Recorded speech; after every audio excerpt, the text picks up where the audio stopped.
नमस्कार, मैं हूँ नंदिता पांडे और इस एपिसोड में बात करने वाले हैं 27 मई 2025 को पड़ने वाली शनि जयंती और बुढ़वा मंगल के अद्भुत संयोग की। 27 मई यानी कि मंगलवार को अमावस्या तिथि भी रहेगी, तो शनि जयंती है और सबसे अद्भुत संयोग है कि इसी दिन बड़ा मंगल भी पड़ रहा है। बड़ा मंगल वो मंगल है जेठ मास के, जहाँ पे ये मान्यता है और माना जाता है कि भगवान राम और हनुमान जी की पहली बार मुलाकात हुई थी। तो इसीलिए ये कहा जाता है कि हनुमान जी इतने प्रसन्न रहते हैं इस पूरे महीने में और हर मंगलवार को कि आप जो भी पूजा उनके लिए करेंगे वो आपकी पूजा चरितार्थ हो जाएगी, वो सारी मनोकामनाएं आपकी पूर्ण हो जाएंगी। तो ये बहुत ही अद्भुत सुंदर सा संयोग है। इस दिन शनि जयंती भी पड़ रही है, तो शनि जयंती और मंगलवार का संयोग, तो आप वैसे भी जान लीजिए कि अगर शनि देव को प्रसन्न करना है तो हनुमान जी की पूजा करनी चाहिए। और हनुमान जी प्रसन्न अगर जेठ मास में होते हैं तो वैसे ही सारी स्थितियां उत्तम हो जाती हैं। इसी के साथ साथ अगर आपको हमारे वीडियोस पसंद आते हैं तो लाइक, शेयर, कमेंट और करना ना भूलें, सब्सक्राइब करना ना भूलें और ये बेल आइकन दबाना ना भूलें, ताकि हम जब भी वीडियोस डालें तो आपको उसका इमीडिएट पता चल जाए और नोटिफिकेशंस मिल जाए। अगर आपके साढ़े साथी है यानी कि आपकी मेष राशि है, मीन राशि है, कुंभ राशि है या ढैया चल रही है यानी कि सिंह राशि है या धनु राशि है, तो ये दिन तो बहुत ही अद्भुत संयोग लेकर के आ रहा है। इस दिन पीपल के पेड़ की पूजा अवश्य करें। प्रातःकाल स्नान आदि करके आपने पीपल के पेड़ में जाना है, वहाँ थोड़ा सा मीठा दूध अर्पित करना है और उसके बाद सरसों के तेल का दिया जलाना है। परिक्रमा करें पीपल के पेड़ की अगर संभव हो सके तो। और संध्या के वक्त में आपने शनि दान करना है। शनि दान में आप क्या करेंगे, सबसे उत्तम होता है शनि दान अगर होता है तो होता है छाया दान। एक छोटी सी लोहे की कटोरी ले लीजिए या कांसे की कटोरी ले लीजिए, उसमें सरसों का तेल भरिए और एक काला 1 मीटर कपड़ा ले लीजिए, अपनी छाया उसमें देखें और उसे ढक करके जाके शनि देव के मंदिर में उसे शनि देव के पांव पे अर्पित करें। अगर वो संभव ना हो तो वहाँ बगल में दिया जो जलता है उसमें डाल दें। अगर वो भी संभव ना हो तो बगल में जो टिन और कैनिस्टर होता है जिसमें तेल डालते हैं तो उसमें भी आप डाल सकते हैं। पीपल के पेड़ के नीचे आटे का बना दिया या फिर मिट्टी के बने हुए दीपक में सरसों के तेल का दिया आपने अवश्य जलाना है संध्या को, और बिल्कुल प्रार्थना के साथ कि जो भी मेरे जीवन में कष्ट हैं उनसे मुझे मुक्ति मिले।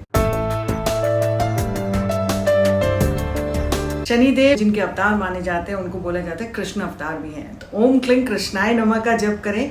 और शनिदेव के गुरु जो हैं वो महादेव हैं, तो महादेव की पूजा भी बहुत उत्तम रहती है। इस दिन राम रक्षा स्तोत्र आप पढ़ें, क्योंकि हनुमान जी का पूजा पाठ करना तो बहुत ही उत्तम रहता है, क्योंकि हनुमान जी के साथ बहुत सारी किंवदंतियां हैं शनिदेव की। एक कथा ये भी कहती है कि हनुमान जी बिल्कुल पूजा में लीन थे और प्रभु राम के ध्यान में मग्न थे और तभी शनिदेव वहाँ से गुजर रहे थे। और शनिदेव ने जैसे देखा कि ये कोई है इतने मग्न अवस्था में है, तो चलो मैं इन्हें थोड़ा सा छेड़ दूं और देखूं कि क्या है। और उन्होंने उनसे बोला कि मैं शनि हूँ और मेरी दृष्टि बहुत ज़्यादा कठिनाई लेके आती है किसी के लिए भी, तो आप थोड़ा सा सावधान रहिए और मैं आपके पास आ रहा हूँ। तो हनुमान जी ने बोला बिल्कुल ध्यान अवस्था में कि देखिए अभी मुझे परेशान मत करिए, मैं तो बिल्कुल प्रभु राम की पूजा में लीन हूँ और इस समय अगर मैं कोई भी अपना ध्यान भंग नहीं कर सकता। तो शनिदेव क्रोधित हो गए क्योंकि उनको गुस्सा बहुत जल्दी आता था। उन्होंने पकड़ा हनुमान जी का एक हाथ, तो वो हाथ पकड़ नहीं पाए और उन्होंने हनुमान जी ने झटक दिया। फिर वो दूसरा हाथ पकड़ने के लिए दौड़े तो दूसरा भी नहीं पकड़ गया, फिर झटक दिया, फिर वो दोनों हाथ से पकड़ के बलपूर्वक करने लगे। तो तब हनुमान जी क्रोधित हुए और हनुमान जी ने एकदम से जोर से उनको झटका दिया, वो दूर जा करके गिरे। और तब उनको एहसास हुआ कि ये कोई साधारण वानर नहीं है, इनके ऊपर तो बहुत सारी ईश्वर की कृपा है और उनको चोट वोट भी बहुत लगी। तो उन्होंने फिर हनुमान जी से माफ़ी मांगी और उन्होंने कहा कि ठीक है, आपको मैं तभी माफ़ करूंगा जब आप ये प्रॉमिस देंगे कि आप मेरे भक्तों को परेशान नहीं करेंगे। तो एक कथा तो ये है।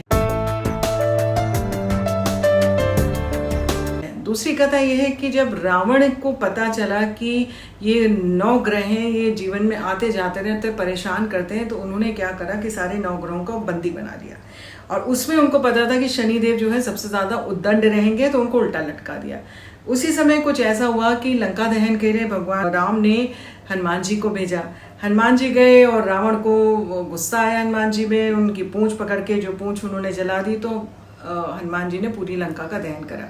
जब लंका का दहन होने लगा तो सारे बंदी जो ग्रह थे वो तो सब भाग गए, शनिदेव बचे रह गए और शनिदेव बेचारे उल्टे लटके हुए थे। उल्टे लटके हुए उसी तरह से जल रहे थे, तो किसी तरह से हनुमान जी ने उनको बचाया और उसके बाद उनको तेल की मालिश करके उनको ठंडक पहुंचाई।